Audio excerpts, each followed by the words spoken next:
Hey guys, my name is Brooklyn and I create content around fashion, beauty, and lifestyle. I am also a trans woman, so I also create content around my transness, and I try and be very transparent with all of my surgeries, hormones, and everything. So with that being said, I have a lot of updates. There's not much information out there, so a lot of the learning that we do is from each other.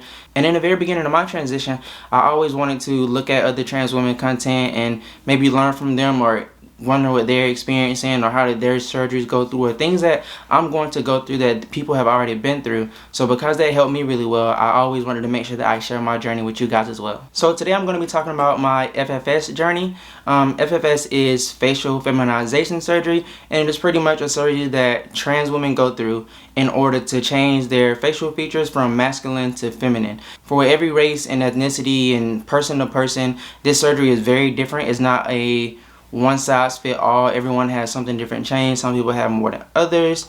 It really just depends on the person and your features and what you would like to change. Something I want to make sure that I do say is that facial feminization surgery is a gender affirming surgery. It's much different from just getting a surgery because you want to. There's nothing wrong with any cosmetic surgeries. That's not what I'm saying. But what I do want to say is that gender affirming care surgery is done because of your experiencing dysphoria and it makes you uncomfortable in your body. So let's talk about what I got done for facial feminization surgery.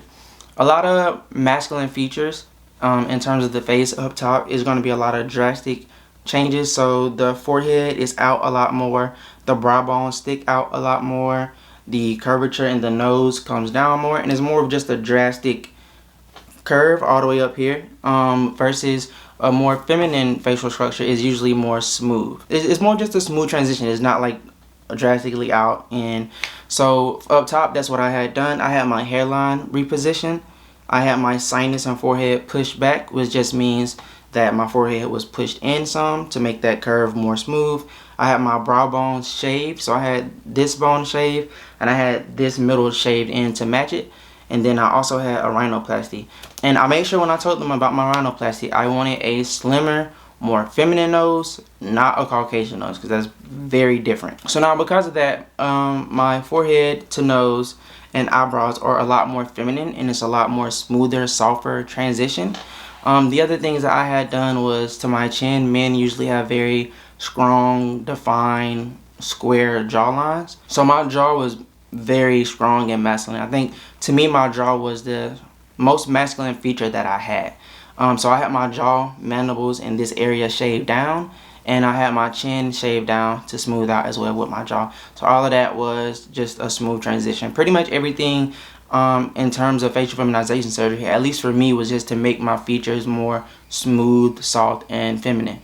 So to go over everything I had again, it was a hairline reposition, my sinus was pushed back, I had my brow bone, and in between my brow bone shaved, I had a rhinoplasty, and I had my chin and jaw done. And I know that sounds like a lot because it was a lot. This surgery was very painful. This was the first surgery I had that was painful. I've had eye corrective surgery before.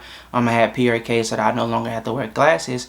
But this was the first surgery that came with like a lot of pain, and I hear people talking about the pain, and I've seen people go through the surgeries on YouTube and TikTok, and just people sharing their journey about how swollen they were, how it changed over time. And at the end of this video, I'm definitely going to show you guys my before and after pictures and the timeline pictures going through right after the surgery to the point of where I am now, which is a year out. I had my surgery last year, June 1st, so it's almost a full year. I'm recording this today, May 16th, so I am pretty much a year out from facial feminization surgery. So at this point, I can show you guys all of my growth and my changes and my facial feminization surgery update.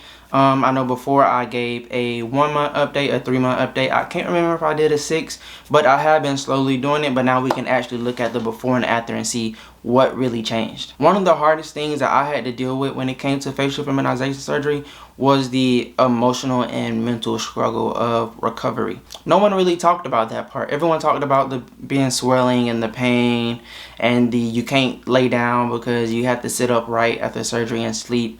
But it takes a lot. It's a lot on you to look in the mirror every day and see all of these things that you want to change about yourself, and makes you uncomfortable in your body because you see them and you see something that's a lot more masculine than you would like to see. And you see these features and you're always clocking yourself on these features and wanting to change these features, and you go from being unhappy with how you look, you get the surgery, and you know the surgery is to change those features. So after the surgery, you're looking to see yourself in the mirror and be happy with what you see, but there's so much time in between before you actually look in the mirror and be happy. Your faces are going to be destroyed in the beginning. When I first got my surgery, afterwards it looked like I got beat up. Like I had lashes and you couldn't even see them because my eyes were so swollen. Like it's terrible. Your face is swollen. I couldn't even talk. I couldn't eat food. I lost a lot of weight because I didn't eat for weeks. It's just a lot to go from that and then look in your mirror and see yourself kind of deformed, pretty much, because your face is going to be swollen, it's going to be bruised.